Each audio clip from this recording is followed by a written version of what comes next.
para que ustedes puedan ver después la presentación, ¿verdad?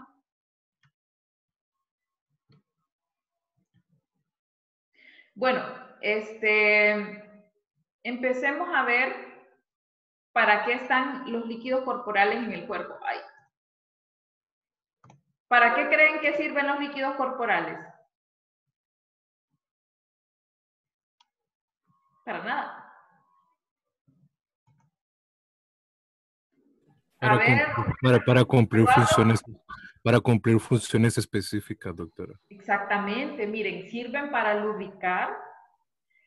Por ejemplo, en un líquido, en mis articulaciones, ¿yo podría tener la movilidad que tengo si no tuviera líquido? No, ¿verdad? No. Porque estaría como oxidado y no podría tener, no podría tener esa fricción que puedo tener con un líquido corporal. Además de amortiguar, ¿qué más? ¿Qué más podría? Transporte de nutrientes, doctora. Exactamente, ¿verdad? Transporte de nutrientes y también se lleva desechos del cuerpo. ¿Qué más?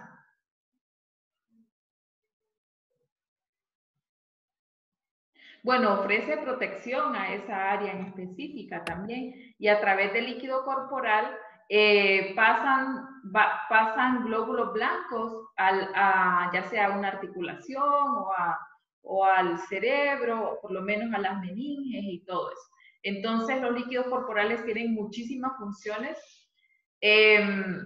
Normalmente hay una cantidad pequeña de líquido corporal, pero ya cuando aumenta esa cantidad generalmente se debe a una patología, ¿verdad? Sobre todo en los líquidos serosos, como por ejemplo pleura, donde está la pleura, donde el líquido peritoneal, todos esos líquidos no debería de haber. De hecho, la simple toma de muestra de esos líquidos, cuando usted le dicen, tomé una muestra de este paciente de líquido abdominal o peritoneal o ascítico, eso ya es patológico, porque no debería de haber. Yo, si no tengo ningún problema en mi peritoneo ni nada, no me tienen por qué sacar líquido, porque no voy a tener, apenas voy a tener lo poquito para lubricar y permitir que haya un buen movimiento en mis intestinos y todo eso. Pero ojo, ¿verdad? Ya desde que ustedes le digan, sobre todo en los líquidos serosos, saqué 20 cc de peritoneo, eso ya no es normal de entrada porque no le debió de haber sacado nada. Bueno, entonces muchachos, bueno, el agua, ¿dónde está en nuestro organismo? En todos lados. Lo necesitamos nosotros para todos los procesos corporales, ¿verdad? Imagínense que en el cuerpo de un ser humano, la mayoría de nuestro peso es agua. Más o menos el 60% del humano o 65% del humano adulto es agua. O sea, si usted pesa 100 libras, el 65% es agua. Entonces no es que estamos gordos, ¿verdad? Que estamos hinchados. No, mentira, mentira. No. Bueno, y esa agua, muchachos, está tanto, la mayoría de esa agua está dentro de las células, cumpliendo funciones celulares y está cubierta por la membrana celular. Pero también hay un porcentaje de líquido que es extracelular. Entonces, este líquido extracelular compone lo de el líquido intersticial, estos vienen siendo los líquidos corporales, son líquidos intersticiales, o el líquido que está en los vasos, por ejemplo, en el plasma, ¿verdad? Entonces, hay algunas diferencias entre ellos que las vamos a ver a continuación. Bueno, entonces, como dijimos, estos líquidos contienen diversos constituyentes químicos y celulares que mantienen pues una condición sana en el cuerpo de homeostasis química. Miren, los líquidos sirven también para un montón de cosas, ¿verdad? Generalmente el agua que está dentro de las células tiene poco ion sodio y tiene bastante ion potasio.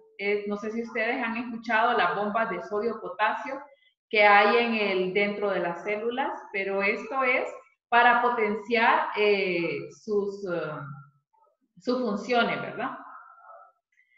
¿Qué pasa? Bueno, ¿cómo se forma el líquido? ¿Cómo llega ese líquido ahí? El líquido es un filtrado del plasma, es un ultrafiltrado del plasma o de la sangre. Lo que pasa es que va a pasar por diferentes conductos que van a actuar como si fueran filtros en los que se le va a eliminar la parte de proteínas y la parte de células, como por ejemplo la sangre, y va a quedar un líquido claro y va a tener concentraciones también similares al plasma, pero en menor cantidad. Por ejemplo, la glucosa. La glucosa en el plasma, pongamos un ejemplo de glucosa y líquido cefalorraquídeo. La glucosa en el plasma puede ser que una persona la ande a 100 normalmente, ustedes le toman una muestra y 100 de glucosa. Entonces, más o menos la glucosa al 60-65% hasta el 80% puede traspasar a los líquidos, ¿verdad? Entonces, ¿cuánto esperaría yo de encontrar en glucosa en líquido cefalorraquídeo normal de un paciente que tiene 100 miligramos por decilitro en plasma?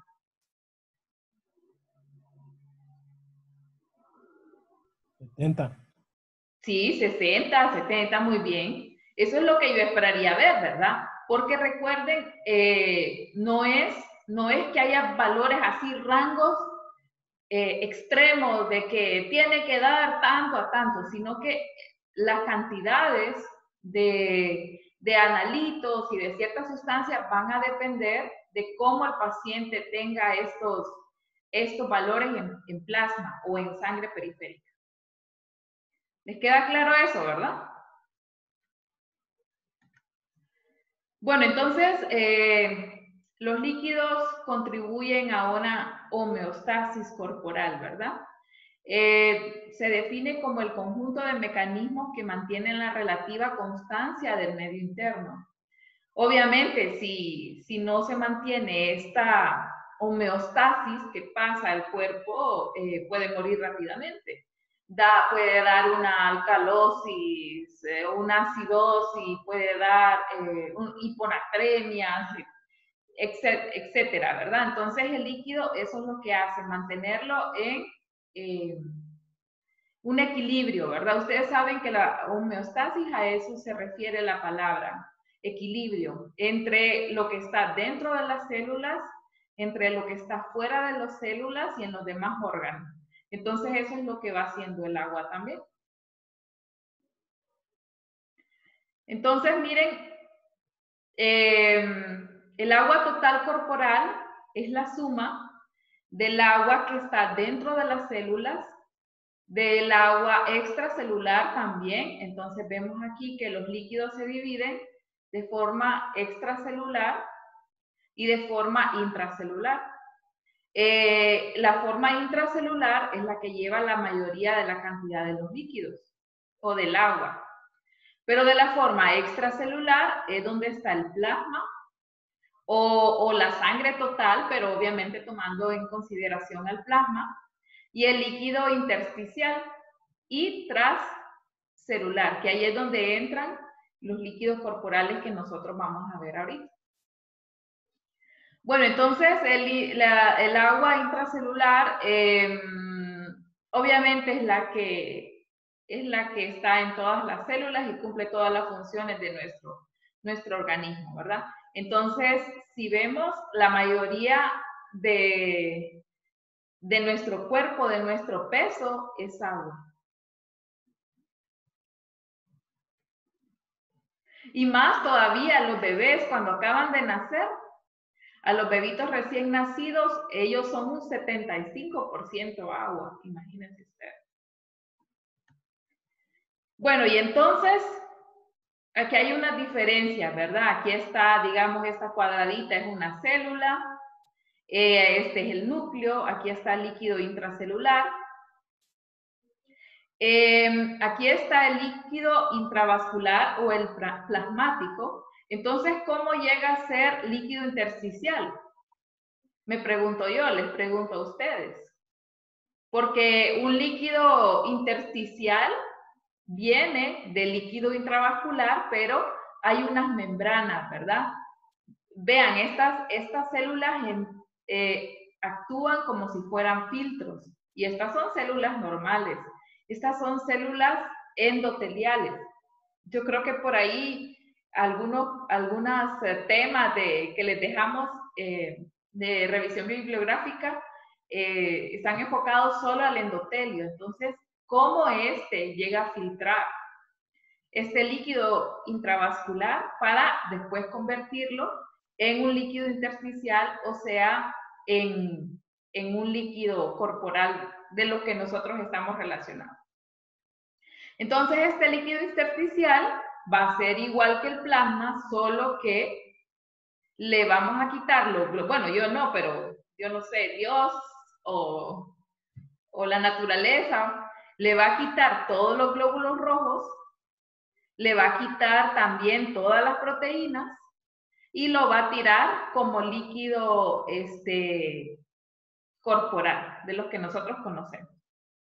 Entonces, ya cuando nosotros vemos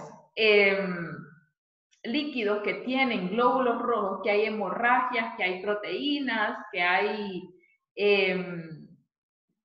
coágulos, que hay cuestiones así, significa que hay algún daño en ese sistema celular que funciona como filtro.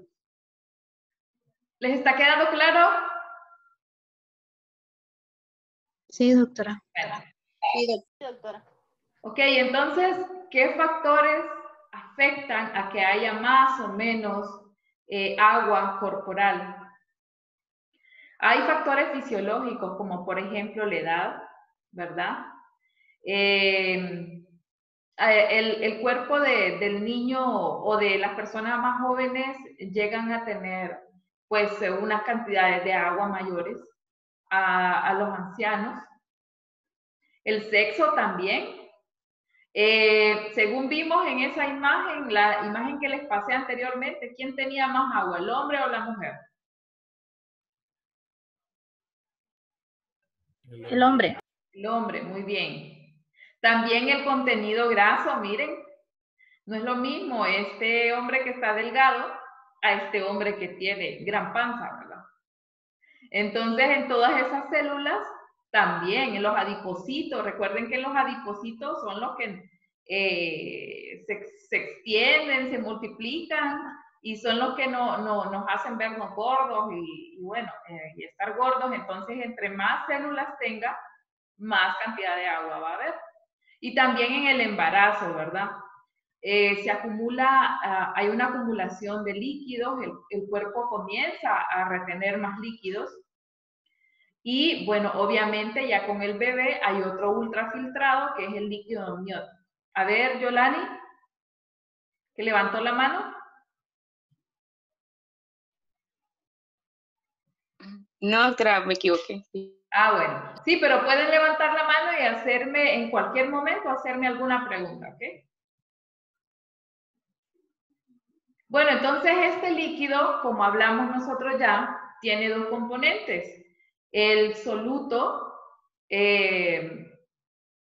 pues pueden ser sustancias orgánicas como algunas, un porcentaje pequeño de proteínas, porque tampoco no vamos a decir que en los líquidos no hay nada de proteínas, hay una cantidad pequeña. También pueden ser lípidos, pueden ser carbohidratos en pequeñas concentraciones. También están los electrolitos, sodio, potasio, calcio. En el laboratorio se usa mucho la medición de electrolitos en líquido, ¿verdad? Entonces no se les vaya a extrañar de que ustedes reciban una muestra de líquidos y les digan, mídame proteína, glucosa, LDH, etc. Entonces es una solución hidroelectrolítica. Bueno, entonces ya para entrar un poquito más en tema de funciones del agua corporal, pues es un termorregulador, es lo que nos mantiene nuestra temperatura corporal. Por ejemplo, si nosotros hacemos alguna actividad física y gastamos bastante energía, lo que va a hacer el agua es que va a salir a través de sudor, ¿verdad? Así, etcétera. De esas son las formas para regular la temperatura corporal. También, como dijo la compañera, transporte de nutrientes y desechos también, se lleva desechos de la zona. Ayuda, obviamente, con la secreción de glándulas exócrinas y las endocrinas, o las endocrinas. Ayuda en la digestión y absorción de los alimentos. Mantiene la concentración de los electrolitos, también. Mantiene la presión arterial y la volemia. Bueno, de hecho yo les dije de que dentro de las células el sodio es poco, ¿verdad? Que es mayor el potasio. Pero en el endotelio, que es donde van obviamente las venas, las arterias, se recomienda a la gente que es hipertensa que no consuma mucha sal, porque la sal que tiene. ¿Qué es la sal? ¿Cuál es el compuesto de la sal? Sodio. ¿Ah? Sodio, doctora. Sodio. doctora. Sí, sodio. Entonces, ese sodio, ya que está dentro del endotelio vascular, puede atraer más agua. Entonces, por eso puede fluir la sangre con una mayor fuerza, ¿verdad? Entonces, y producir una presión arterial alta. Entonces, por eso es que se le recomienda a los pacientes que son hipertensos que no consuman mucha sal. Y obviamente, ¿verdad? También ayudan entre el transporte de membranas. Todos los procesos que se dan intracelulares son también ayudados por el agua.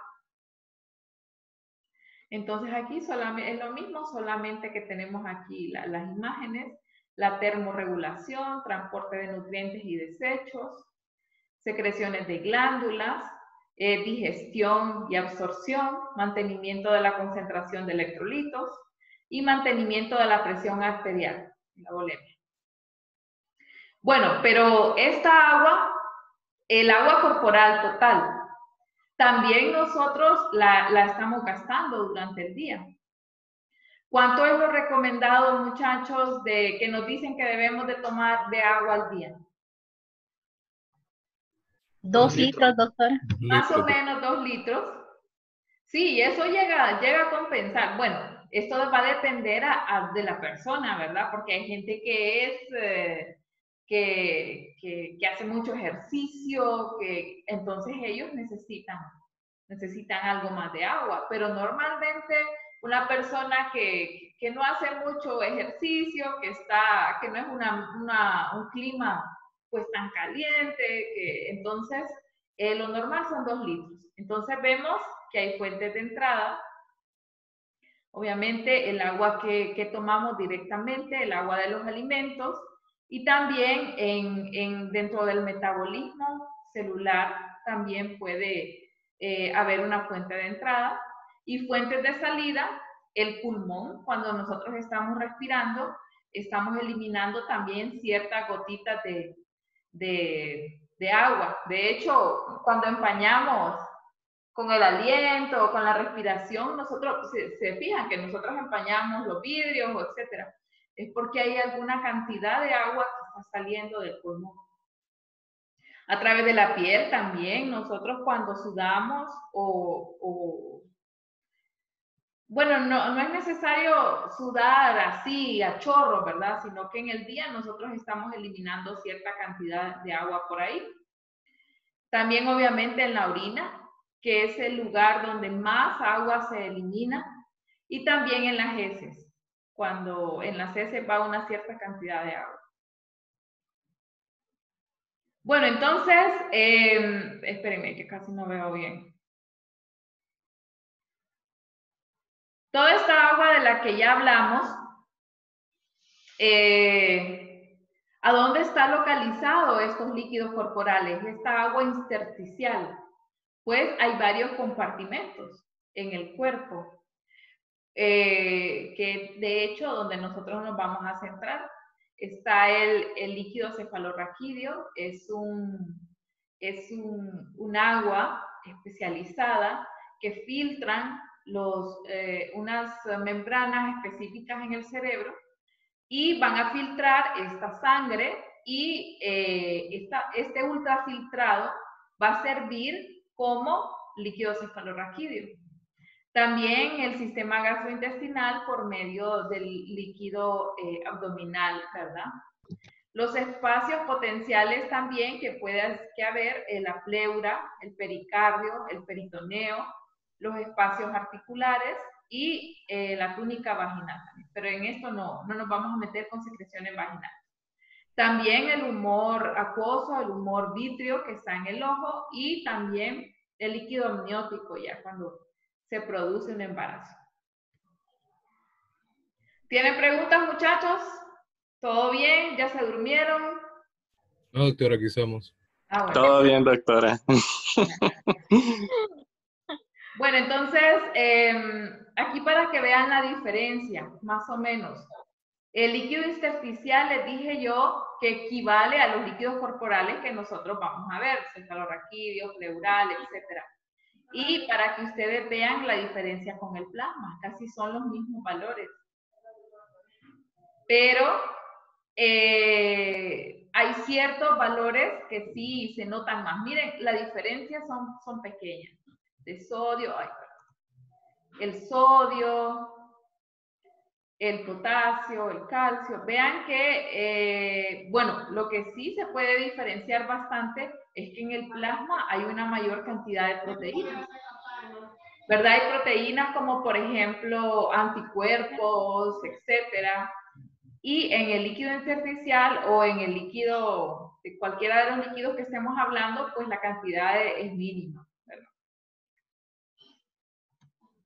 Entonces aquí en esta imagen lo pueden ver un poquito mejor. Vamos a ver. La cantidad de sodio en el líquido intracelular, miren qué chiquito es. Y tiene más potasio, ¿verdad? Y también esto tiene que ver con las proteínas. Bueno, esta es una relación de cationes, aniones. Vean la cantidad de proteínas que tiene.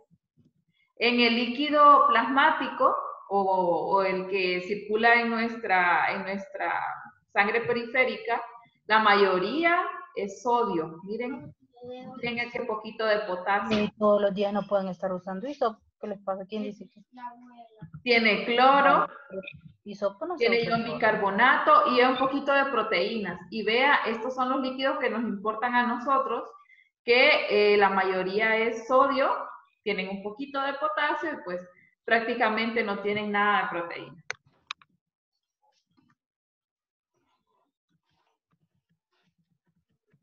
¿Qué vas a hacer? No aprende conmigo. Pero Hansley, No sé ¿quién quién está ahí? tienen el micrófono encendido. Vamos a ver. No, la compañera Sandra, ¿verdad? La voy a silenciar a Sandra porque... Bueno, entonces, los electrolitos, como les digo yo, es normal que a usted en el laboratorio le den una muestra de algún líquido y mira el electrolito. Bueno, entonces los electrolitos, todos tienen sus funciones específicas, ¿verdad? Algunos controlan la ósmosis de agua entre los compartimientos de los líquidos, intervienen en el mantenimiento de la osmolaridad plasmática, especialmente el sodio. Al tener carga eléctrica, permiten la producción de los potenciales de acción, obviamente, las diferentes reacciones que hay intracelular y extracelularmente. Varios sirven como cofactores para la actividad próxima de las enzimas. Ayudan a mantener el equilibrio ácido-base requerido para la actividad celular normal. Bueno, entonces, ¿qué tipos de fluidos corporales vamos a hablar, muchachos? Bueno, el fluido cerebroespinal, que ahora se le llama así, ese es el nuevo nombre del líquido cefalorraquídeo. El líquido sinovial, ¿cuál es otra palabra, otra forma que se le llama líquido sinovial? Articular. Ah, articular. Muy bien. Los líquidos serosos que se agrupan, pericárdico, peritoneal, pleural. Ya vamos a ver por qué después. Porque todos ellos comparten de que ellos tienen una membrana serosa. Y tienen dos membranas, están entre dos membranas. Una que recubre el órgano como tal y otra que está más externa. Entonces ahí en ese espacio de las dos membranas es donde se acumula el líquido. Y bueno, ahí pueden haber un exudado y un trasudado, que ya no lo voy a bombardear, sino que poco a poco los vamos a ir explicando. Y fluidos de drenaje. Como ¿a qué se les viene a la mente con esto de los fluidos de drenaje?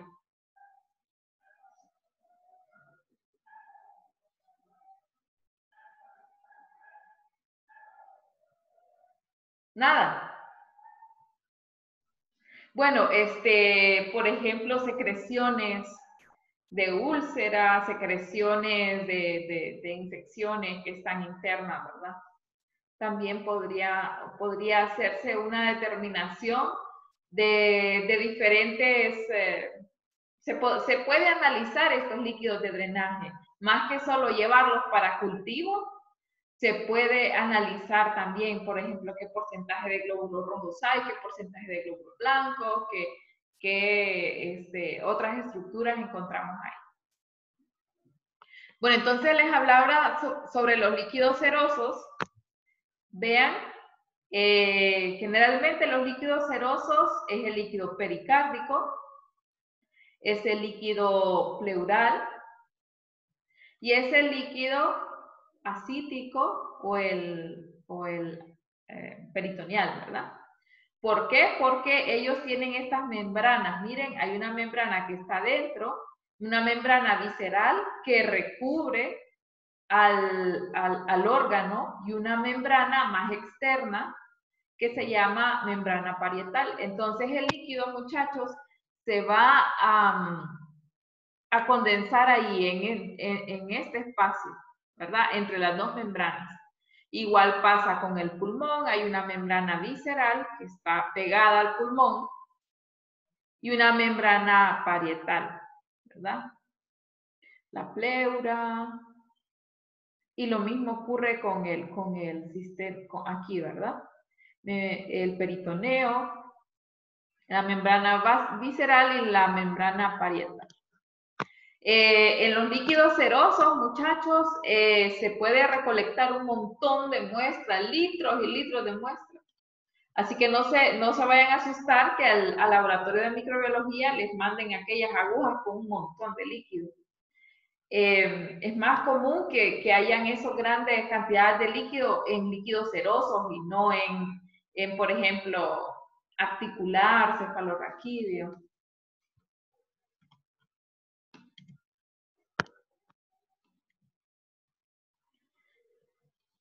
Bueno, aquí está lo que les expliqué sobre los líquidos serosos, que ¿cuáles son, muchachos? Díganmelos. Pleural, pericárdico pericárdico y peritoneal. Muy bien, exactamente, esos son los tres líquidos serosos. Bueno, ahora vamos a hablar de cuándo es un derrame. Bueno, es que esos líquidos, en primer lugar, no deberían estar solo en unas cantidades, pero mínimas.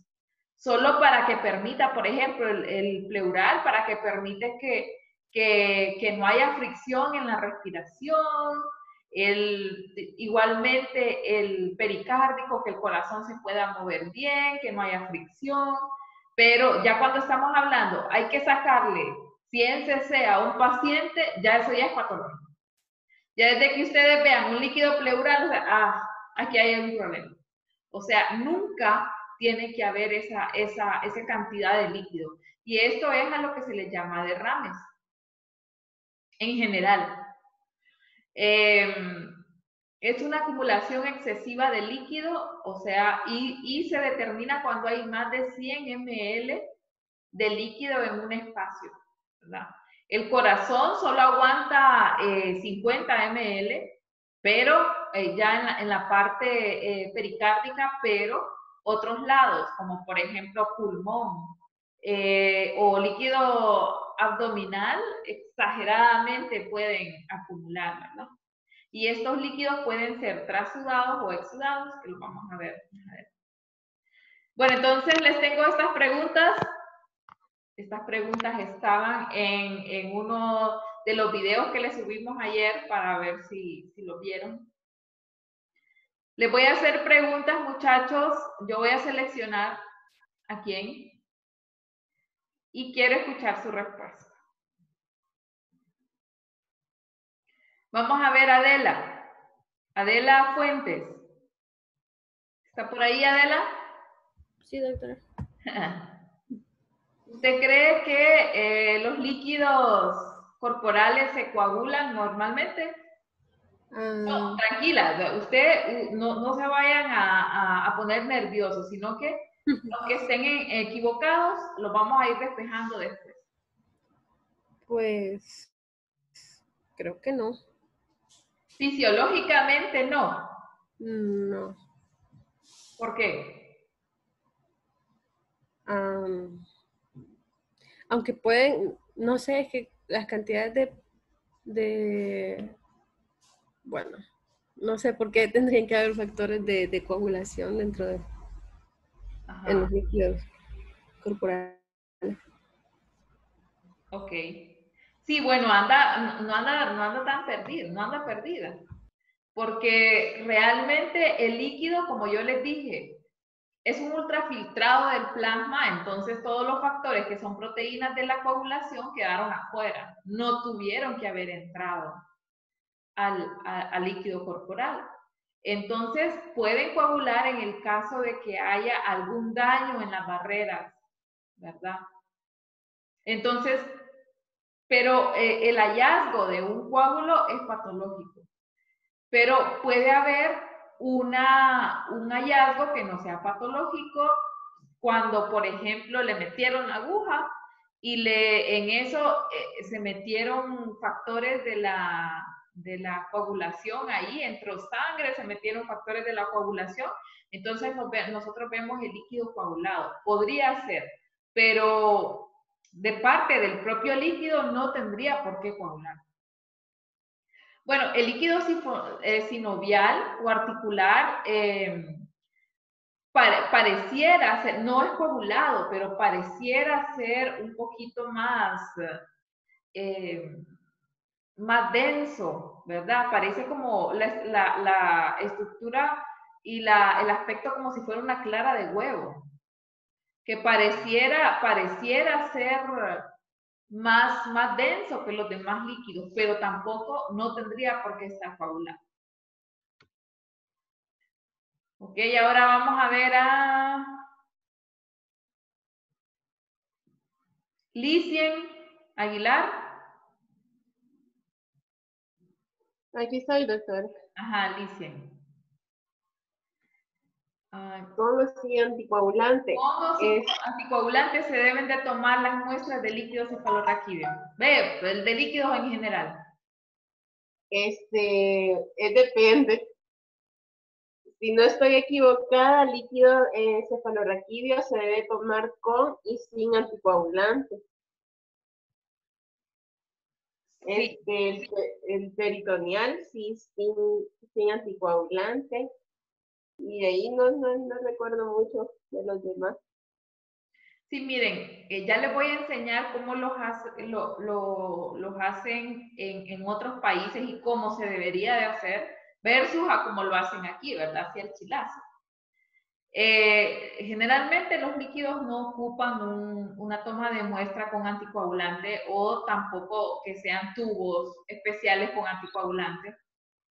Pero hay algunos líquidos como por ejemplo el sinovial, que sí en la toma de muestra, como ya les digo, tiene esta apariencia como si fuera no coagulado, pero podría, el sinovial sí podría llegar a coagularse. Entonces, lo que se hace es que se toma con una aguja llena de parina. O si no, pues en estos tubitos que tienen algún agente anticoagulante. Gracias, compañera. Ahora, Laila. Aquí estoy, doctora. Ajá. Laila, Bueno, ¿cómo se debe realizar? Bueno, esta es una pregunta demasiado extensa, ¿no? sí. Pero Pero así rápidamente. Se realiza en una cámara de Neubauer, doctora. Ajá. Para poder hacer un conteo más, ¿cómo se dice? No es controlada la palabra, es más... Olvidé la palabra. Doctora. Laila, ¿se podría hacer en un equipo automatizado este conteo? Probablemente sí. Pero miren, muchachos, la verdad es que ustedes, no sé si alguno de ustedes ha tenido la oportunidad de ya trabajar en un laboratorio o de... La verdad, muchachos, es que no hay equipos solo que digan para conteos de líquidos, por ejemplo, de citoquímica de líquidos corporales, no lo hay. Entonces, no vamos a meter una muestra de líquido cefalorraquídeo a un aparato de hemograma, ¿verdad? Porque no está estandarizado para líquido. Entonces, no es recomendable ni siquiera, tal vez allá por Inglaterra o hay uno que otro laboratorio que tenga equipos que sean solo para líquidos, pero normalmente no. Uno lo hace manual, ¿verdad? Que les quede grabado eso. Ok, ahora Mafer, María Fernanda, Artica. Acá estoy, doctora. Ajá. María Fernanda, ¿se deben lisar los eritrocitos en la muestra para observarla o qué importancia hay de que nosotros reportemos? Hay 2 millones de glóbulos rojos. ¿Hay de verdad importancia o no? Tranquila, no se ponga nerviosa, no la vamos a juzgar, no vamos a decir qué barbaridad, sino lo que a usted se le venga a la mente. Bueno, pienso que sí debe de ser importante reportar la cantidad de glóbulos rojos que hay, ya que como mencionaba anteriormente, estos líquidos son filtrados, entonces quiere decir que si hay presencia de eritrocitos, entonces hay alguna falla en los tejidos o, como dijo anteriormente, posiblemente en el momento de la toma de muestra, hubo contaminación y pasaron eritrocitos también. Sí, exactamente. Está bien, María Fernanda. Sí y no. Está bien, pero no está bien. Porque obviamente nosotros tenemos que decir si una muestra está hemolizada, ¿verdad? Si quizá, ya les voy a enseñar yo cómo pueden identificar cuando una muestra, digamos, hay un proceso hemorrágico dentro del paciente o cuando fue debido a esos glóbulos rojos debido a la punción, ¿verdad? Entonces, sí, es parcialmente correcta la respuesta de María Fernanda porque sí debemos de explicar, ¿verdad? Hay glóbulos rojos presentes, pero no los debemos de contar. ¿Ok? De nada me sirve que yo haga un conteo, me esté matando para hacer un conteo de glóbulos rojos Si a mí lo que me interesan son los glóbulos blancos. Porque ya con mis ojos ya vi que sí hay glóbulos rojos. ¿Qué más? No, eso no me va a hacer una diferencia. Entonces, cuando el problema de esas muestras que tienen tantos glóbulos rojos es que al verla a la cámara de Neubauer, se me va a dificultar muchísimo el poder ver glóbulos blancos. Entonces, en ciertas situaciones sí se deben de lisar estos glóbulos rojos, ¿verdad? Entonces, que les quede claro, sí, lo tengo que reportar, pero solo como presencia o líquido hemolizado o líquido hemorrágico, pero más allá, pues, no vamos a hacer nada con los glóbulos rojos. Los que a nosotros nos interesan son los glóbulos blancos. ¿Les quedó claro? Sí, doctora. Bueno. Sí. Entonces, si les dicen, pónganse a contar 3.000 glóbulos rojos que tienen, no, o sea, no interesa para qué contar 3.000 glóbulos rojos y ya sabemos que está hemorrágico. Los que sí me interesan, díganle usted, son los blancos. Bueno, entonces ahora sí vamos a entrar a la citoquímica de los líquidos corporales. Así se le llama al estudio de los líquidos corporales. Entonces ustedes ven una imagen aquí. Ven que hay diferentes, bueno, hay un fondo y ven que hay diferentes pues aspectos. Como es un líquido corporal, lo vamos a tratar bastante similar a la orina. ¿Qué hacían lo primero en la orina? ¿Qué se medía? ¿Qué tipo de examen se medía en la orina? El color y el aspecto. Exactamente. Primero, antes que todo, muchachos, le vamos a hacer el examen físico. Entonces, igual al de la orina, ustedes pueden agarrar el líquido, lo pueden poner así a contraluz, o si no, pueden poner una hoja de papel con letras atrás y lo ponen como para ver si ven o no las letras de la parte de atrás. ¿Cómo ven este primer líquido? Digamos que es un líquido cefalorraquídeo. Transparente, doctor. Transparente. Transparente. Color. Oro, ¿verdad? Aparentemente, este líquido no tiene una gran celularidad.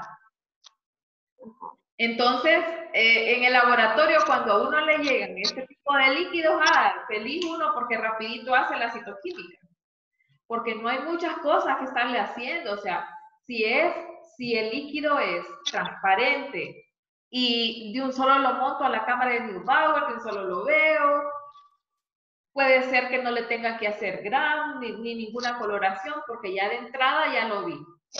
Y vi que no es necesario ni siquiera diluirlo porque la cantidad de células entra dentro de los parámetros establecidos. Pero ¿qué pasa con un líquido así? Como este. Me llega al laboratorio y me mandan un líquido así. Ya dice uno, uy, ya este es trabajar, ¿verdad? Ya no me fui a comer ahorita, sino que tengo que hacerle todo a este líquido. Porque estos líquidos sí ya llevan mayor trabajo, una dilución, ya llevan no solo eso, sino que llevan un frotis, llevan coloración de Gram, Nielsen, y si ustedes logran ver levaduras, entonces, ¿qué se le hace a un líquido que tiene levaduras? A ver si la tinta china. Muy bien. No va a solicitar un nuevo líquido, ¿verdad? No le va a decir al doctor, mándame. No, sino que con ese líquido que tiene usted de un solo le monta la tinta china ya. Entonces, es cierto, se procesan prácticamente igual, pero los que están más turbios, más sanguinolentos, yo voy a tener que hacer otros tipos de estudios adicionales que un líquido que esté claro y que prácticamente no tenga celularidad. Es igual que en orina, ¿verdad? Una muestra que esté súper clara, súper limpia, yo voy a esperar que casi ni tenga sedimento. o que esté, aunque hay unas muestras que lo sorprenden a uno, ¿verdad? Que uno las ve así bien bonitas, bien claras, ya cuando les va a montar sobre todo el químico, le salen proteínas, le salen un montón de cosas.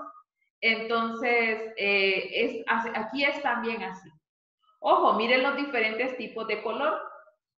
En uroanálisis ustedes reportaban el color, ¿verdad? Amarillo, ¿qué más? Anaranjado. Aquí ya no, aunque yo lo vea anaranjado, ya no voy a decir que es un líquido anaranjado. Voy a decir que es un líquido santocrómico. Santocrómico con X. Ya se lo voy a... Santocrómico. ¿Así ve? Ay, no sé si se ve. ¿Lo ven? Sí. Ok. Entonces, de no ser que sea un líquido que sí venga sanguinolento, yo le voy a poner sanguinolento porque no veo nada más, ¿verdad? No puedo ver el color. Pero de ahí, si yo le veo un color que no sea entonces yo lo reporto como santocrómico. También, miren, las diferencias, está el líquido sinovial, no es completamente transparente. El líquido sinovial es más o menos como este color de acá. Tampoco es que es amarillo, ¿verdad? Pero tiene, ustedes imagínense a la clara del huevo. Más o menos así es el líquido sinovial. Entonces, tomen eso en consideración.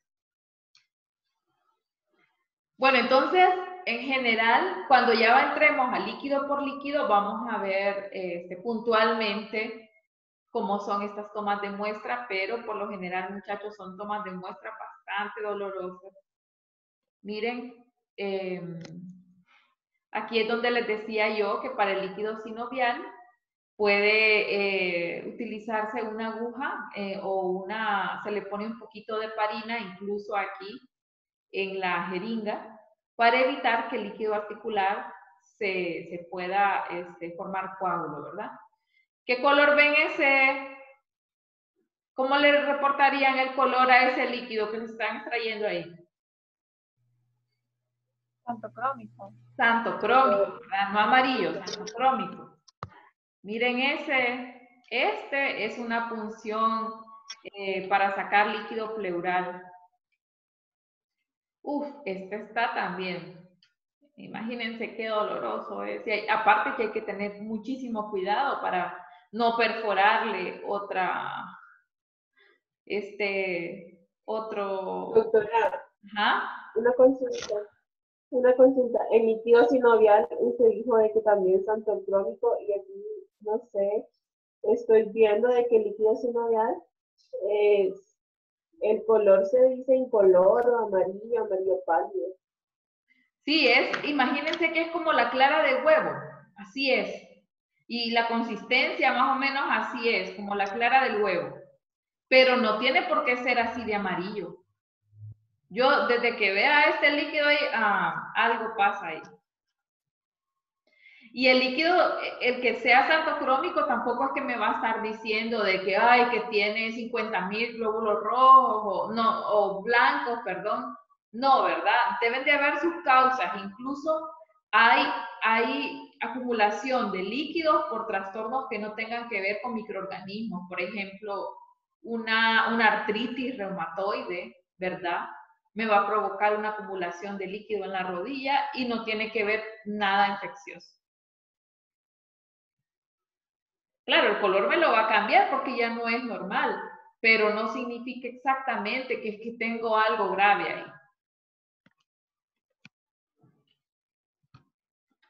A ver, entonces miren, normalmente esto es lo que se hace, solo que en nuestro país, pues,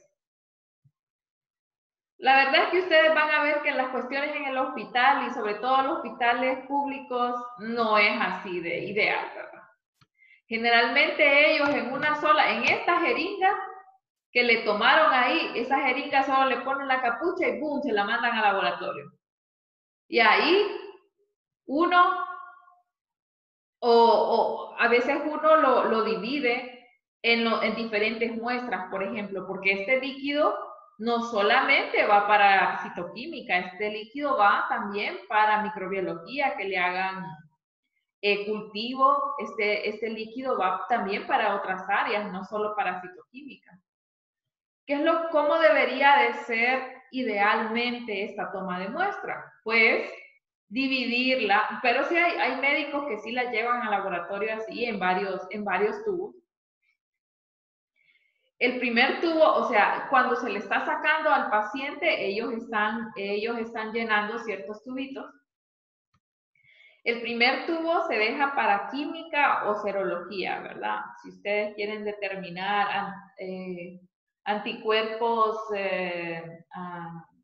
contra artritis reumatoide o cuestiones así, o analizarle algún determinado compuesto químico, por ejemplo, glucosa, proteínas, etc.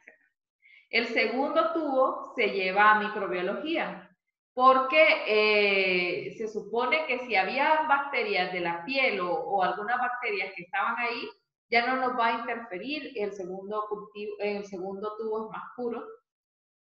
Y ya el tercero ya se lleva a hematología o a citoquímica, ¿verdad? Porque ahí vamos a tener la muestra realmente representativa. Pero como les digo yo, ¿qué sucede en nuestro país?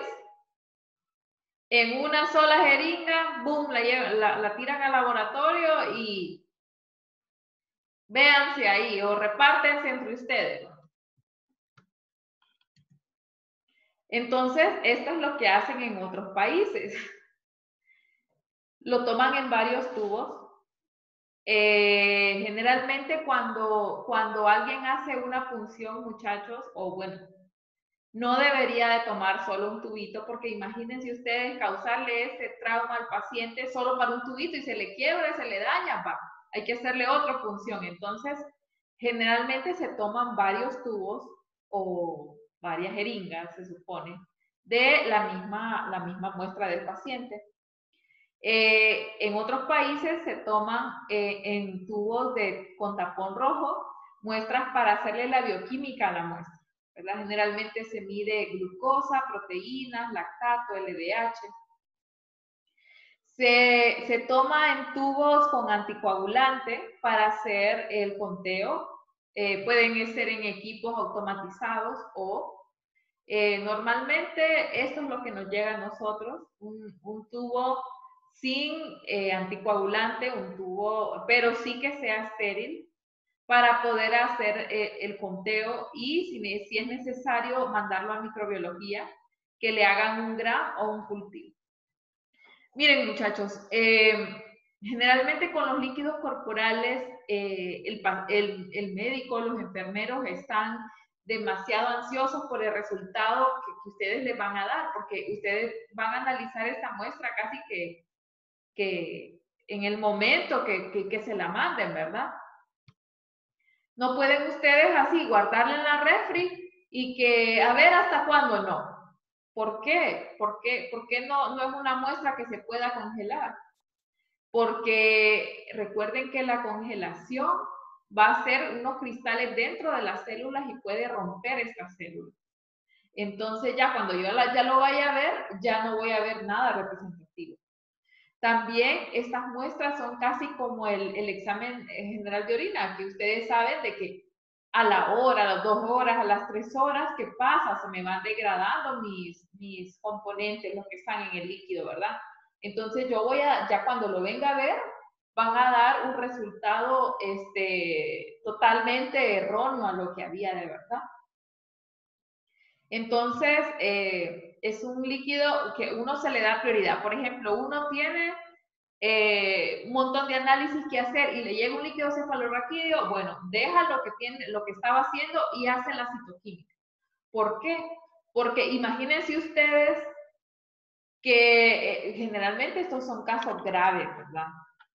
No es de que, ay, a ver, le vamos a tomar una muestra de líquido solo porque, no, generalmente es porque el paciente ya está reventado y se siente súper mal, entonces ya con eso le toman la muestra de líquido y no van a esperar al cultivo, porque de aquí que nosotros le hagamos el antibiograma, le hagamos ya se nos ha muerto, o dos, o una de dos, o se salvó por el tratamiento profiláctico que le dieron, o se murió.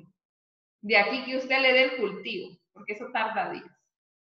Entonces, lo que con el resultado que usted le vaya a dar en la citoquímica, ya se le da un tratamiento al paciente. Por ejemplo, si yo reporto en la citoquímica, se observan levaduras encapsuladas y todo eso, ellos no van a estar esperando el cultivo. No van a esperar a que usted le diga, sí, mire, no. Ya con el primer reporte ellos se fueron. O si usted le dice, se observó en el gram diplococo, gram negativo, usted no le está diciendo quién es, pero usted está diciendo lo que observó. Entonces con eso ya se fueron. Ya con eso ya comienzan tratamiento. No, y en todo caso el cultivo es, pero como una medida de, ¿cómo decirles? De confirmar, pero no pueden ellos esperar hasta que salga el cultivo en esta situación. ¿Les queda claro, muchachos? Sí, doctor. Sí, doctora. Bueno, Sí. entonces ya entremos al examen citoquímico. Miren, este es un reporte, un formato de reporte de un examen citoquímico. Generalmente son estándares, ¿verdad? Lo que uno le llena nada más son el tipo de muestra, el volumen que me trajeron de la muestra. Miren, aquí venía en una jeringa, pues les puede venir en un tubo de vidrio, en un tubo de plástico, etc. Entonces aquí está el espacio para que usted le haga el examen físico. El aspecto, si estaba transparente, turbio, etcétera, si estaba hemorrágico, o el color también. Y bueno, en algunos casos, en algunos lugares he visto yo que reportan el olor. ¿Creen ustedes que nos serviría reportar el olor a un líquido? Podría ser, doctora, que sí.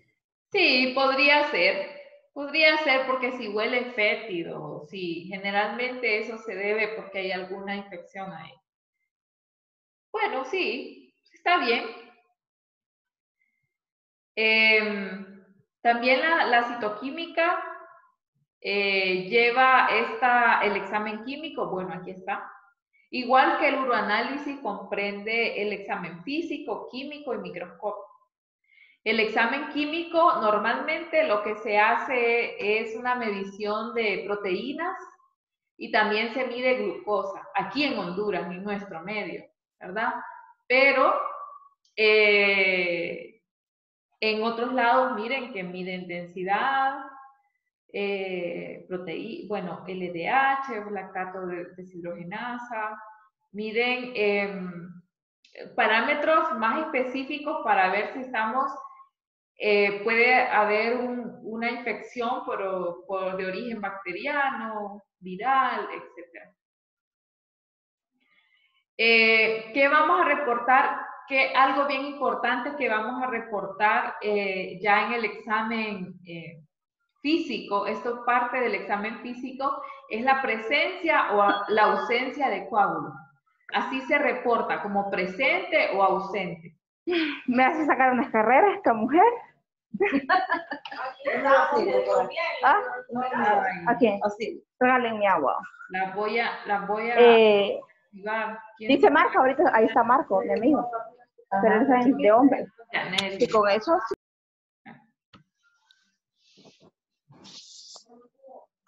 Bueno, entonces, yo ya les dije, a ver quién se atreve a decirme las dos formas en las que puede aparecer un coágulo.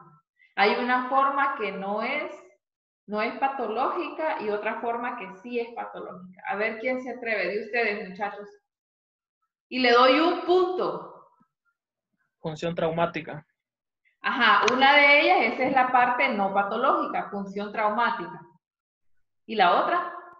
Creo que Hemorragia. la proteína o los factores de coagulación.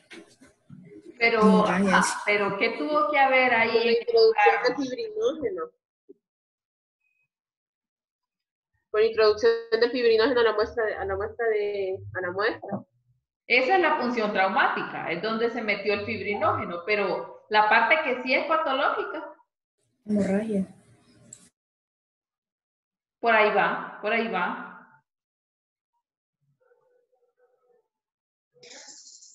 Puede ser por el tipo de enfermedad, doctora, por el trastorno. Anemia. Cuando hay un daño en la barrera hematoencefálica. Por la meningitis, el síndrome de Freud. Cuando hay un daño en la barrera hematocefálica. Bueno, esto es en caso de líquido cefalorraquídeo, la barrera hematoencefálica, pero en los otros líquidos es una barrera, ¿verdad? Siempre tiene una barrera. Todos los líquidos. Bien, exactamente. Cuando ya, y esto cuando se da, por ejemplo, cuando hay una meningitis bacteriana, las bacterias dañan y como que van comiendo y entonces hay, por dentro hay un daño severo. Entonces ahí ya se me está coagulando, ahí ya está habiendo un daño más serio, ¿verdad?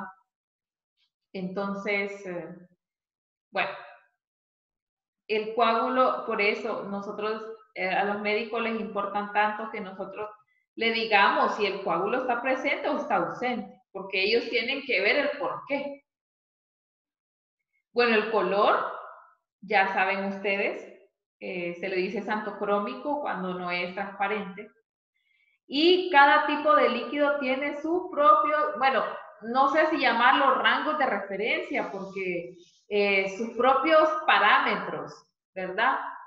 Porque, como les digo, si una persona viene con 500 de glucosa y yo veo como es el 60 o 70% de la glucosa que anda en circulación, yo veo que tiene 200 y 300 y algo, yo no voy a decir, ay, esto está totalmente patológico, porque los valores de referencia no estaba ahí, sino que está bien, porque esa es la glucosa que traía el paciente en la sangre, ¿verdad? Y recuerden que un líquido es un ultrafiltrado del plasma. Entonces, no vamos a decir que hay rangos de referencia, sino que parámetros, ¿verdad?, en los que pueden caber estos resultados. Entonces, en el examen citológico ya es cuando nosotros vamos a hacer ya un recuento celular, ¿verdad? Cada líquido, por ejemplo, tienes, aquí sí, con respecto a los glóbulos blancos, y esto tiene sus rangos, ¿verdad? Que pueden ser rangos bien amplios. Por ejemplo, el peritoneal de 200, 300, y sigue siendo algo esperado. Pero, por ejemplo, líquido cefalorraquídeo, hasta 10 o hasta 15 y ya. Si yo veo más, hay problema. Entonces, ahí sí hay un poquito más de parámetros esperados, porque no debería de haber muchísimas células. Entonces, ustedes lo que van a hacer es que van a hacer en la cámara de Neubauer, hacer el montaje solo para observar la cantidad de hay. Pero ¿será que yo puedo distinguir en la cámara de Neubauer en fresco si son monocitos, si son neutrófilos, si son... ¿Qué me dicen ustedes? No, doctora, no, tendría que ser un yo diferencial. no puedo No, doctora. antes y logro ver los glóbulos blancos, no digamos qué tipo son, ¿verdad? Entonces, no. Ahí, en la cámara de Neubauer, solo me va a servir para el conteo. Pero ya si yo los quiero diferenciar, yo tengo que tengo que llevar a centrifugar la muestra, y del sedimento yo voy a tomar y voy a hacer un frotis. Ya se lo voy a enseñar yo cómo es que van a hacer el frotis. Entonces, normalmente cuando ustedes ponen el líquido a la cámara de Neubauer, no es centrifugado, es el líquido normal. Fíjense que la vez pasada les fui a dar una clase estas al personal del laboratorio del San Felipe, y ellos molestos conmigo porque decían que ellos lo centrifugaban antes de ponerlo a la cámara. Yo le digo, pero ustedes están dando conteos súper erróneos, súper elevados. Entonces, si bien cada laboratorio reporta no hay un manual específico, como por ejemplo en Semen sí hay un manual que es de la OPS, ya se lo subimos, o OMS, ya se lo subimos al campus. Ahí sí, ¿verdad? Es como el manual guía para hacer un espermograma, pero en líquidos corporales lastimosamente no hay. Por ahí hay unos manualitos, pero no hay algo oficial. Entonces, puede ser que una persona lo haga de una forma, citoquímico, otra persona de otra, pero obviamente son variaciones demasiado grandes, ¿no? Yo les estoy dando aquí la forma correcta como lo deben de hacer. Bueno, entonces si ustedes ven, aquí hay un reporte de cuántos eosinófilos, cuántos monocitos, entonces eso es después de hacer el frotis, ¿verdad? Ustedes lo van a teñir con Wright o van a hacer las tinciones necesarias que hayan que hacer. Por ejemplo, Gram, si vieron bacterias. Si hay sospecha de que sea Mycobacterium tuberculosis, ¿qué coloración van a hacer?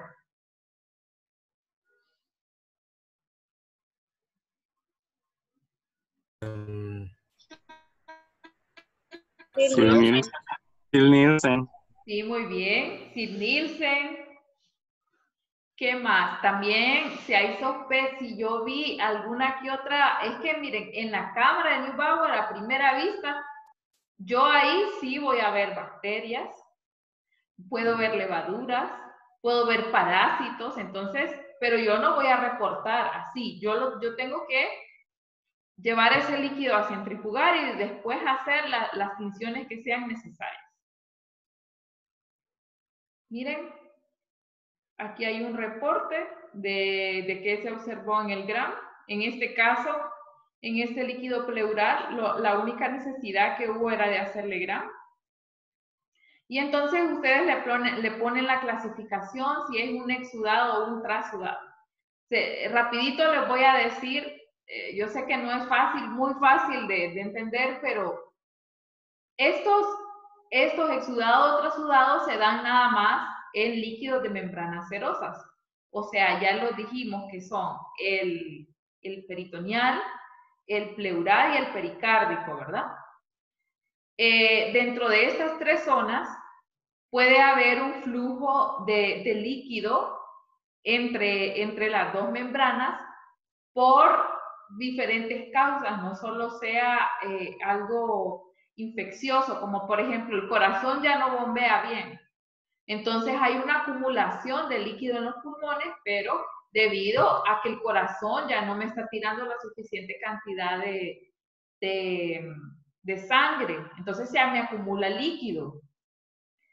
Vaya, ese es el ejemplo 1. El ejemplo 2 es que en líquido pleural yo agarré una infección, me dio una TB y ahora yo tengo un líquido ahí entre las membranas serosas del líquido pleural.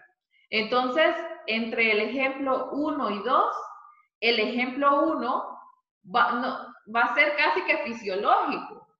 No porque sea normal que yo tenga líquido en los pulmones dado a mi problema del corazón, sino que está ocurriendo por algo de mi mismo cuerpo, no hay ningún agente extraño ahí. Y el exudado, entonces sí, ahí nosotros vamos a ver una gran cantidad de leucocitos, podemos ver bacterias, podemos ver levaduras, etc.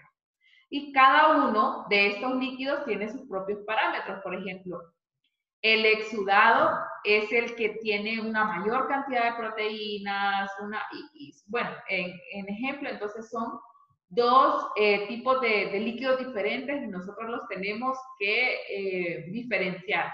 Al médico le sirve muchísimo eso, que nosotros le digamos, Sí, este señor tiene líquido en los pulmones porque era un trasudado. Puede ser que haya un problema en pulmonar que no tenga que ver nada de infeccioso o de tipo de corazón, que no tenga que ver nada de infeccioso, o si es un exudado, ahí hay un agente etiológico produciendo eso. ¿Les queda claro? Sí, doctora. Sí, doctora. Bueno, entonces dentro del examen físico de los líquidos, miren muchachos, este es un líquido cefalorraquídeo. ¿Cómo van a catalogar al primero? ¿Qué aspecto tiene? Translúcido. ¿Ah? El primero, este. Sí. Ah, me da turbio, algo turbio, ligeramente turbio. Ligeramente turbio, ¿verdad? Porque Sí. vean que atrás hay algo, sí se ve, pero no se ve del todo. ¿Y qué color le pondrían?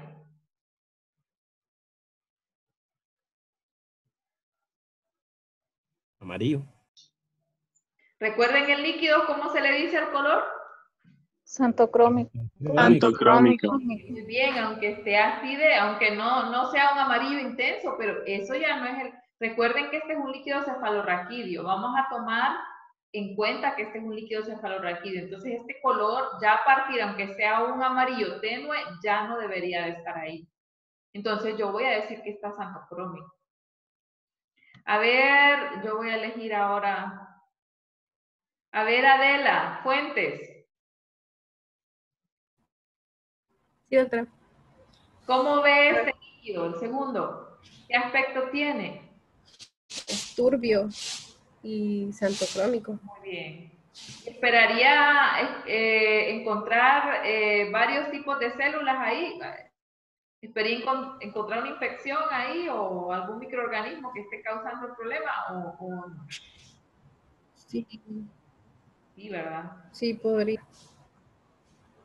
Bueno, aquí es cuando nos llega uno de estos, es chamba para la persona que va a hacer la citoquímica. Ahora vamos a ver a Alan Sánchez. Alan.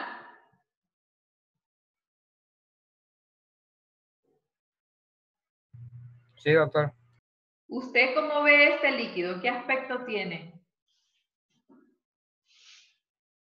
Este, el tercero.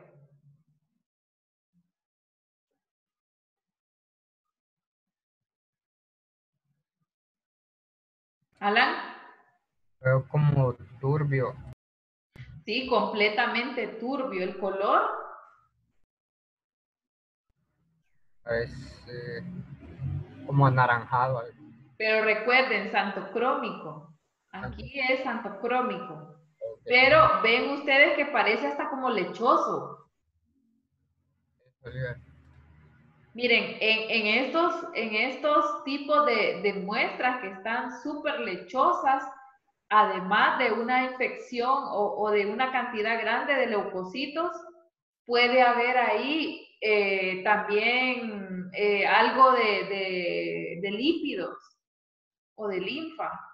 Entonces, entre más turbio lo vean ustedes, entre más como lechoso, como pueden haber otras propiedades ahí, ¿verdad? Que no sean solo glóbulos blancos. Ahora vamos a ver a Andrea Cabrera.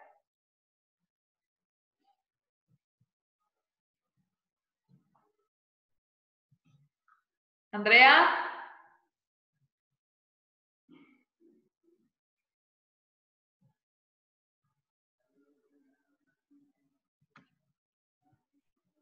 Andrea.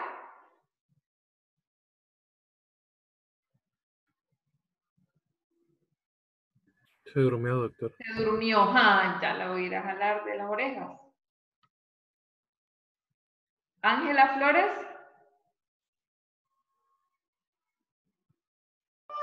Soy yo, doctora. Ángela, ¿cómo ve este líquido? Sanguinolento. Pero aspectos se mira turbio. Muy bien, exactamente. Porque incluso en líquidos que estén sanguinolentos, yo puedo ver que está sanguinolento, pero siempre lo sigo viendo transparente. Pero en este líquido se ve turbio y además de eso sanguinolento. Muy bien, ese es lo que yo reportaría. Y a ver este último. Daniela Laínez.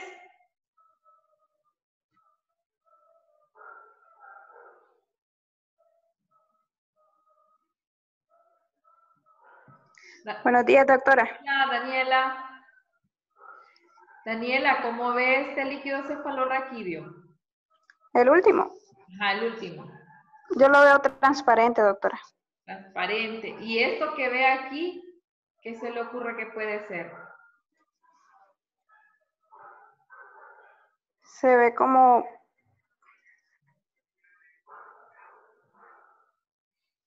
¿Qué?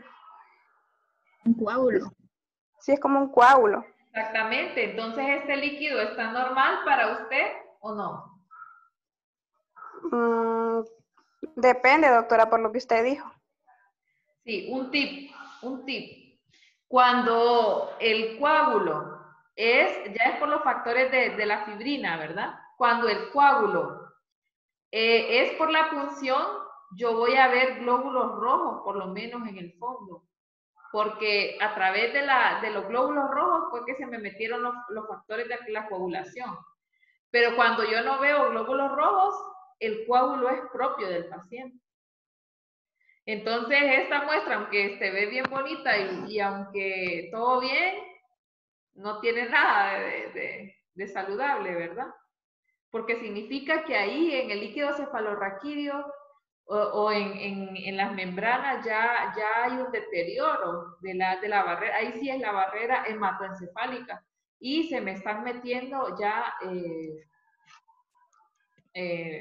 proteínas plasmáticas que no deberían de estar ahí. Entonces miren que el más bonito no estaba sano, ¿verdad? Entonces recuerden este tip. Cuando vean este coágulo, pero con glóbulos rojos ahí, entonces sí es buena señal porque fue la punción. Pero si yo no veo glóbulos rojos y solo está el coágulo ahí, ese es el problema que tiene el paciente. Bueno, entonces, ¿cómo hacemos el examen químico? Lo hacemos con cualquier técnica ¿cómo decirles? Cualquier reactivo, nada más que me acepte que yo pueda usar algún líquido corporal, como por ejemplo, cualquiera que los vendan manuales, ¿verdad? Es la misma técnica que en el suero y medimos nosotros ahí generalmente glucosa y proteínas, pero ustedes saben que hay más sustancias químicas que nos pueden ayudar a determinar qué proceso puede estar habiendo ahí. A ver, Doctora, ajá. Una pregunta. Si en el caso de glucosa que no hay como un rango que se pueda decir normal, ¿en qué momento entonces se va a considerar que la concentración es anormal en estos líquidos? Excelente. Mire, normalmente se aconseja de que uno le haga pruebas al paciente, pruebas de plasmáticas normales, ¿verdad? Para poder comparar. Digamos, si en plasma están tanto y en líquido cefalorraquídeo estén tanto, aquí hay un problema. Porque debería de ser el 60, el 70%, ¿verdad? Entonces recuerden que hay trastornos en los que se afecta la glucosa, como por ejemplo, ¿cuáles? A ver, Catherine Rivas.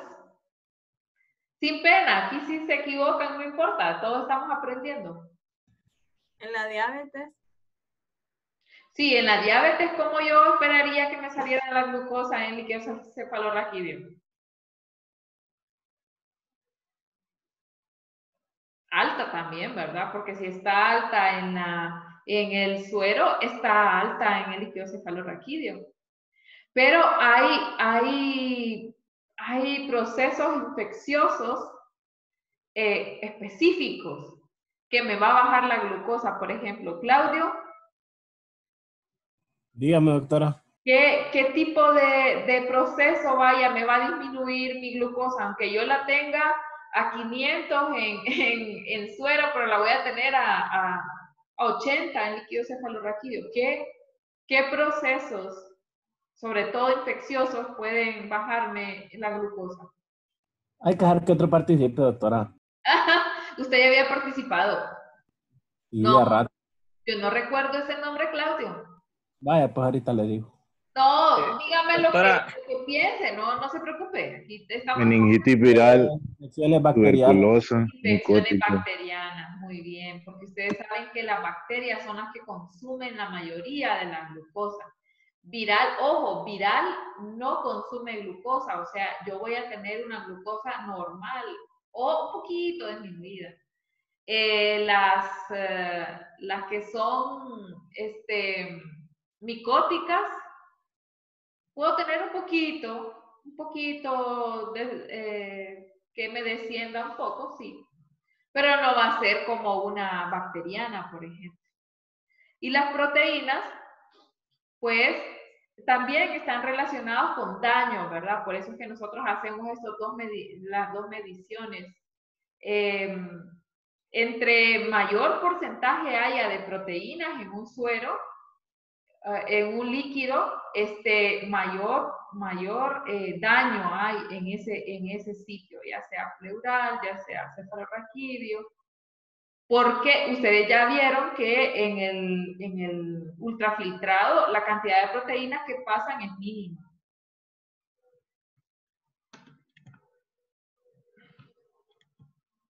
Entonces, ¿qué es lo que nosotros vamos a hacer cuando vemos estas apariencias tan diferentes? El que esté claro, la apariencia del fluido claro, pues yo la voy a montar a la cámara de Neubauer sin diluir. Y voy a hacer, si me piden conteo de glóbulos rojos, que no tiene ninguna importancia, pues. Entonces no lo voy a diluir. Ya si yo veo ligeramente turbio, así como el primero que vimos acá, ligeramente turbio, entonces sí, yo ya le voy a hacer una dilución, ¿verdad? 1 en 2. Entonces yo ya les voy a enseñar los tipos de diluyentes que hay. Aquí dice uso de diluyente para alisar eritrocitos. Como les digo, los eritrocitos no me interesan. Realmente no me interesan los eritrocitos. Cuando vemos uno que está teñido de sangre, entonces sí. Pero teñido de sangre, o sea, como con filamentos de sangre, pero no hemolizado o sanguinolento. Entonces yo voy a diluir una dilución 1 en 2 y voy a destruir los glóbulos rojos para poder ver los glóbulos blancos que hay ahí. Yo sé que no es adecuado ver una muestra llena de sangre y decirle al médico, no, mala muestra, tráigame otra. O sea, ustedes pueden hacer la citoquímica con un líquido así, solo que hay que destruir los glóbulos rojos. Si ya vemos un aspecto turbio, lo vamos a hacer la dilución 1 en 20. O no es necesario lisar eritrocitos, ¿verdad? O uno que esté completamente sanguinolento, podemos hacer 1 en 2, pero lisando los eritrocitos, o 1 en 20. O, bueno, aquí así ustedes quieren contar glóbulos rojos que van a diluirla 1 en 200. Doctora, Ajá. una consulta. ¿Y normalmente cuánto es el volumen final de cada dilución? Eso depende. Ya vamos a ver un poquito más adelante cómo que ustedes van a diluir y bajo qué condiciones. ¿Ok? Entonces, muchachos, los tipos de diluyentes que hay un montón de tipos. Generalmente se usa solución salina y puede servir. Lo que pasa es que la solución salina no me va a alisar glóbulos rojos, entonces hay campos en que están tan llenos de glóbulos rojos que yo no puedo ver glóbulos blancos. Entonces esto se usa más que todo para líquidos que son claros, ¿verdad? Que yo no necesito estarle haciendo muchas cosas, sino que ya lo vi. Incluso los líquidos que son transparentes, yo no los tengo ni siquiera que diluir. Está esta otra, el diluyente solución salina hipotónica, que pues es de los más recomendados. Es solución salina, solo que le agregan agua destilada y no sé qué, hay una fórmula que me permite el buen conteo de los glóbulos blancos porque me da un buen contraste y me alisa los glóbulos rojos, entonces yo puedo contar perfectamente. El ácido acético, ustedes recuerdan que para hematología ustedes usaban ácido acético para destruir glóbulos rojos, ¿recuerdan eso? Sí, doctora. Ajá. Entonces, igual acá, lo que pasa es que nos va a matar las células también, entonces los vamos a diluir. Lo que pasa es que el ácido acético nos va en el tejido, en el líquido sinovial, porque tiene hialuronidasa, nos va a hacer unos coágulos, entonces no nos va a hacer, no podemos utilizarlo con tejido, con líquido sinovial. Está esta solución de Turk, lisa eritrocitos, el conteo no nos produce un buen conteo de glóbulos blancos, pero también causa coágulos en líquido sinovial. Y está esta buffer que se llama hialuronidasa, que especifica usted lo puede usar para cualquier tipo de líquidos, hasta para el líquido sinovial, pero no nos va a alisar glóbulos rojos. Esto es lo que usan en el hospital escuela. Está el ácido acético glacial. Es un líquido que se ve hasta azul porque se ve como que tan puro que pareciera que estuviera hasta frío. Entonces esto es lo que hace, alisa glóbulos rojos, permitiendo de una mejor manera observar los glóbulos blancos. Y el diluyente, solución salina. ¿Cuál es la desventaja de la solución salina, muchachos? Que les acabo de decir. No lisa los glóbulos rojos. Exactamente. Entonces imagínense en esas muestras que están sanguinolentas, ¿qué voy a ver ahí? Me va a ser muy difícil dar un reporte. Entonces, obviamente, ustedes van a multiplicar su resultado, el conteo que hicieron, por el factor de dilución. Entonces, ¿dónde van a hacer el conteo? En esta camarita de Neubauer, ¿verdad? Van a usar una micropipeta para, una vez que le coloquen el cubre objetos, por capilaridad, le van a dejar ir poco a poco. Se va a hacer por duplicado. Con esta sí han utilizado, ¿verdad? ¿Han trabajado con cámaras Neubauer? Sí, doctora. Doctora. Por lo menos. Entonces, ya saben que tiene la cámara trae como 2 subcamaritas adentro, entonces ustedes tienen que llenar las 2 camaritas para que hagan el conteo por duplicado. Entonces, ¿cómo vamos a hacer el conteo? Miren, en esta muestra es la que les digo yo que está llena de glóbulos rojos. Entonces, qué difícil para mí poder contar glóbulos blancos entre todos esos glóbulos rojos, porque no es que se diferencian así grandemente, ¿verdad? Entonces yo tengo que lisar esos glóbulos rojos. Pues de la cámara de Neubauer, ¿a dónde yo voy a hacer el conteo de glóbulos blancos? Pues miren, muchachos, se hacen en 5 cuadrantes. En los cuadrantes de los glóbulos blancos, los 4 cuadrantes de los glóbulos blancos, y se hacen en el cuadrante de los glóbulos rojos también.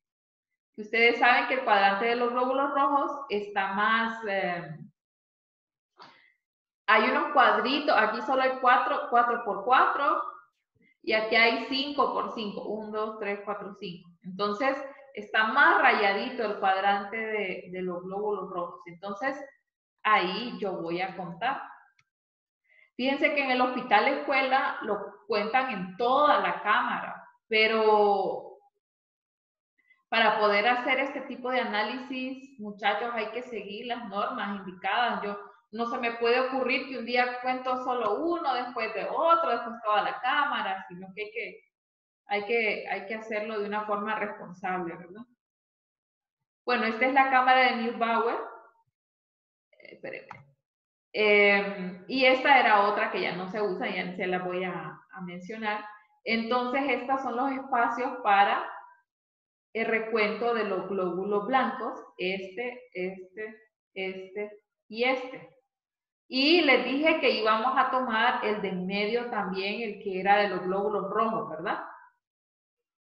Entonces, este tiene 16, 4 por... Aquí 4, 4, y este tiene 5 por 5. Entonces, aquí está la parte aburrida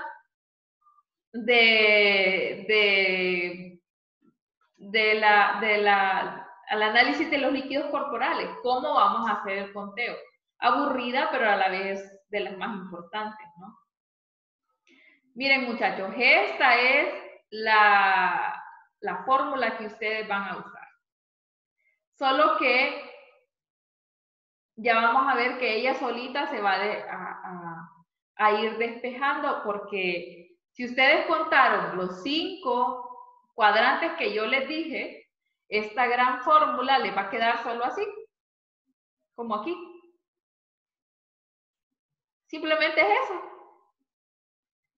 Son número de células contadas en los 5 cuadrantes. Claro, si ustedes cuentan 3 nada más o cuentan otros que yo no les estoy diciendo, ya no es aplicable esta fórmula.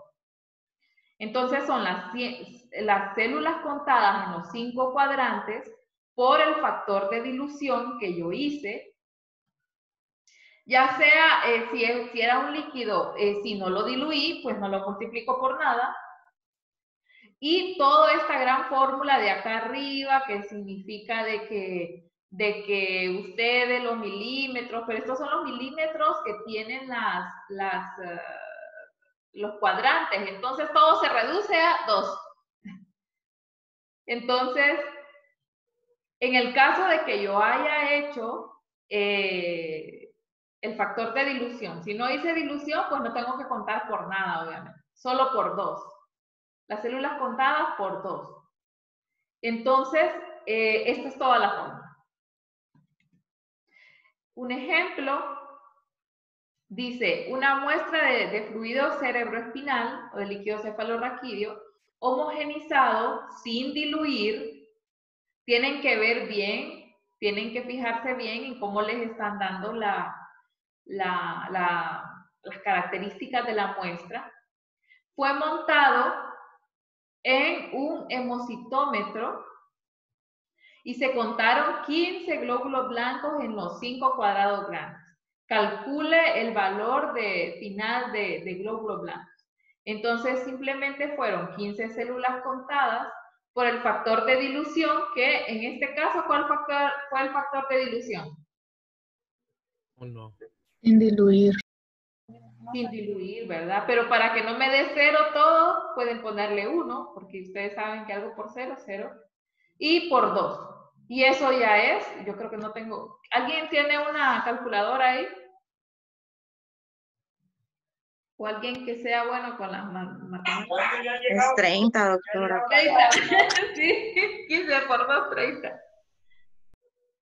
Entonces, 30, y eso es todo. Ya ven, no es algo del otro mundo, no es que me voy a confundir, que cuento toda la cámara, no. Simplemente siguen esta formulita y ya, check. Bueno, entonces, luego de que ya hicimos el conteo y yo en la cámara vi lo que iba a ver, me pareció que había bacterias, por ahí vi una que otra levadura, Dios mío, ¿y ahora qué hago? Entonces, vamos a hacer una técnica de recolección del sedimento, pero una vez que yo ya hice el montaje, ¿verdad?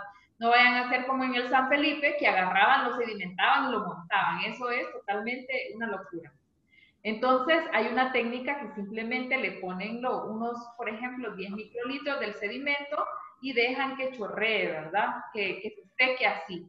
el frotis se seque así de esa forma, porque si no nosotros vamos a macerar, y vamos a perder estas estructuras que nosotros queremos conservar.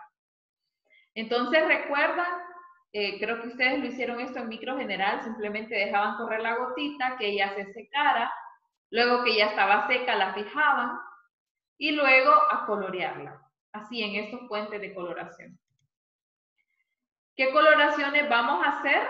Pues dependiendo, ¿verdad?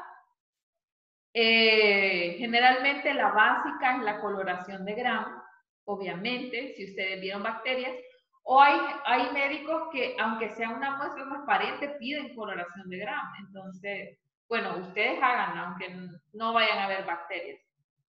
Entonces, aquí es donde nosotros ya reportamos. Se observan pocos agrupados de tal forma. Muchachos, los líquidos pueden tener bacterias en general. Sí, doctora. No debe de haber, pero si hay alguna patología, sí. Exactamente, son estériles, o sea, yo no tendría por qué ver nada, pero ya desde que me aparecen, problema. Obviamente, si hay alguna sospecha de el paciente tiene tuberculosis pulmonar o es un inmunodeprimido, yo le voy a hacer una coloración de Ziehl-Neelsen, y ahí es donde yo voy a ver. Bueno, le voy a hacer una tinta china. Si yo vi algún tipo de levaduras ahí, a simple vista, entre Cándida y Cryptococcus, por ejemplo, es bien difícil diferenciarla. Yo voy a tener que hacer esta tinta china. Y ojo, miren, Cándida anda hasta en la sopa, ¿verdad? En todas las partes del cuerpo que no sean cabeza, yo la que voy a sospechar es de Cándida. O que les quede esto grabado. Pero lo que es cabeza, el líquido cefalorraquídeo, ¿a quién voy a esperar yo a encontrar ahí? A ver. Cryptococcus. Muy bien. Es primer lugar cripto. Entonces, vaya, esta es una muestra de líquido cefalorraquídeo. Una pregunta, ¿yo tengo que centrifugar esa muestra para hacerle la tinta china? No, doctor. ¿Yo tengo que hacer el frotis para hacerle la tinta china? ¿Qué recuerdan ustedes sobre esto?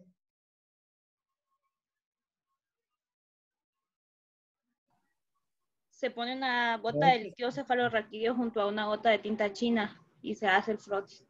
Muy bien. Entonces yo no tengo que hacerle frotis a esto.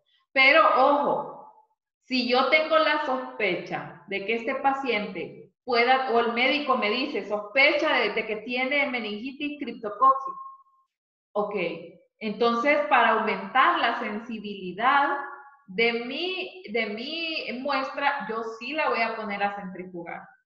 Yo voy a tomar del sedimento y voy a hacer, no le voy a hacer frotis, sino que le voy a colocar la gotita del sedimento y la gotita de la tinta china entre ellas dos y un cubre objetos, y recuerdan que se ve el espacio en el que se mezclan las dos, ¿verdad? ¿Recuerdan esto? Creo que esto se los enseñamos en micología. En mico se ve eso, doctor. Sí. Entonces, ustedes pueden aumentar la sensibilidad de la muestra centrifugándola, pero no haciéndole frotis, porque no es una coloración que se hace por frotis. Pero la coloración de Wright, claro que sí. Entonces ustedes van a hacer un extendido, así como la de la gota chorreada, otro, y le van a colorear por Wright. Con la coloración de Wright, nosotros queremos ver las células sanguíneas simplemente. Para contar de esta forma, los glóbulos blancos, bueno, si hay glóbulos rojos miren, les estoy diciendo células de origen sanguíneo porque por ahí vinieron, pero son células que están en los líquidos, ¿verdad? Si hay glóbulos rojos, yo no les voy a hacer caso, sino que me voy a concentrar en el conteo de glóbulos blancos. ¿Y cómo voy a hacer este conteo? Pues yo después voy a leer la lámina, voy a llevarme un piano de hematología y voy a contar hasta 100 células. Entonces, dentro de las 100 células, yo solo voy a dividir en mononucleares o polimorfonucleares. A ver, díganme ustedes, ¿quiénes son los mononucleares? Los monocitos. Monocitos. Linfocitos. Perfecto.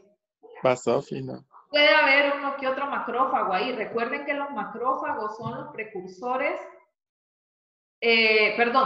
son los mismos que monocitos, solo que los macrófagos andan en tejidos. Pero son ellos mismos, solo que cambian un poquito cuando se van a tejidos. Y los monocitos son los que están en sangre periférica. Entonces yo los voy a dividir en mononucleares, que son estos los que ya me dijeron, y polimorfonucleares. ¿Cuáles son los polimorfonucleares? Neutrófilos, eosinófilos. Basófilos. Basófilos. Basófilos no es más tirando a... Bueno, hay que revisar. Bueno, muchachos, entonces, ¿qué van a ver ustedes ya allí en la coloración de Wright? Pues simplemente las células normales que traspasan esas barreras y llegan hacia líquido, ¿verdad? Por ejemplo, si hay una meningitis, obviamente, los glóbulos blancos, van a querer traspasar y ayudarme a mí a controlar esa meningitis. Entonces, por ejemplo, aquí estos son linfocitos normales en líquido cefalorraquídeo. También pueden ver macrófagos, que son los mismos monocitos, pero que están en tejidos. Entonces, y como ahí está cerca el tejido de las membranas, entonces, pues es bastante común que ustedes vayan a encontrar macrófagos.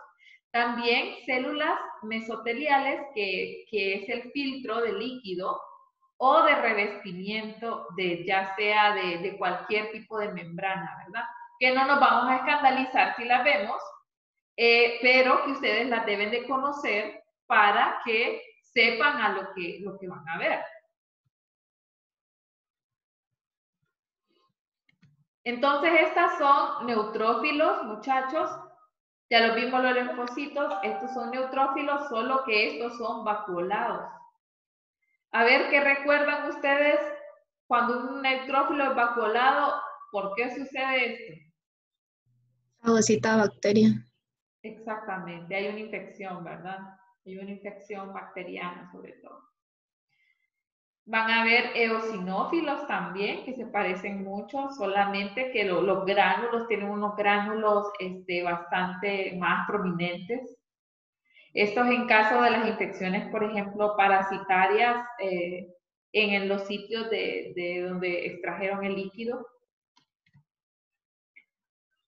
Estos son los monocitos normales que ustedes van a ver. Son generalmente un solo núcleo. Este no. Estos que tienen este asterisco, no. Esto es un neutrófilo. Y miren, estos son los macrófagos que ustedes van a ver, por ejemplo, en los líquidos, ¿verdad? Vemos que tiene ahí el núcleo, pero el citoplasma va a estar bastante como regado y puede estar vacuolado también, aunque siga habiendo una integridad en el citoplasma. Pueden ver estos macrófagos que ellos se tragan eritrocitos, entonces estos se llaman macrófagos eritrófagos. Estas son las células de revestimiento que yo les digo, vean que pues nosotros no estamos muy familiarizadas con ellas, pero si les ven los bordes, pues son bordes intactos, ¿verdad? Aunque sean ya sea ependimarias o coroideas, pero pueden estar también agrupadas, pero le vemos nosotros los bordes intactos que están una sobre la otra o una a la par de la otra. Son células del mesotelio, que el mesotelio les digo yo que es el filtro que va a filtrar el plasma y volverlo un líquido corporal. Entonces vean, son grandecitas, el núcleo es bien redondito, la estructura es bastante redondeada. Y estas, pues, podemos encontrar células cancerígenas también.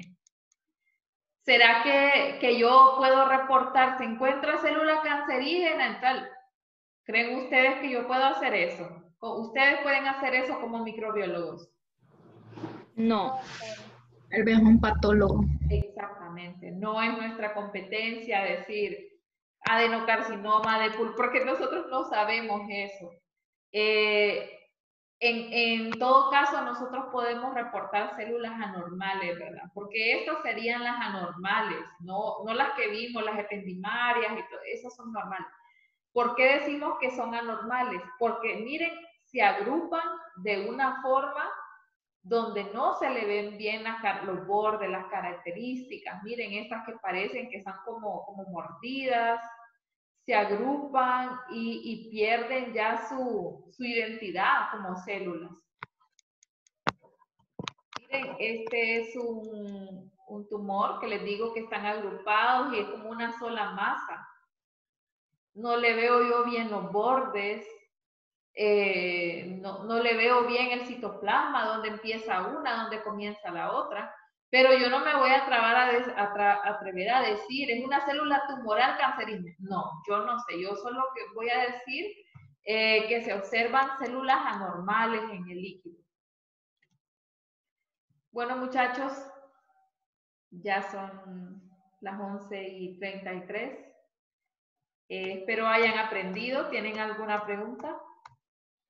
Doctora, Ajá. solo para recordarles que alguien se ganó un punto. Ah, ¿quién fue? No fui Claudio. yo. No fui yo. Fue Juan Carlos. Juan Carlos, pero me respondió las dos. Sí, ¿Pregunta doctora. bien o le Sí, ayudaron? le dijo de la barrera esa y no me acuerdo el otro. Ahora sí le dijo él. Bueno, lo voy a anotar. Juan Carlos, ¿qué? A Chavalo, decirle. ¿Juan Carlos qué? No quiere el punto, doctor. No Romero. quiere, bueno. Romero Turcio, ya me acordé. No, es que él No, sabe pero al final respondimos que todos.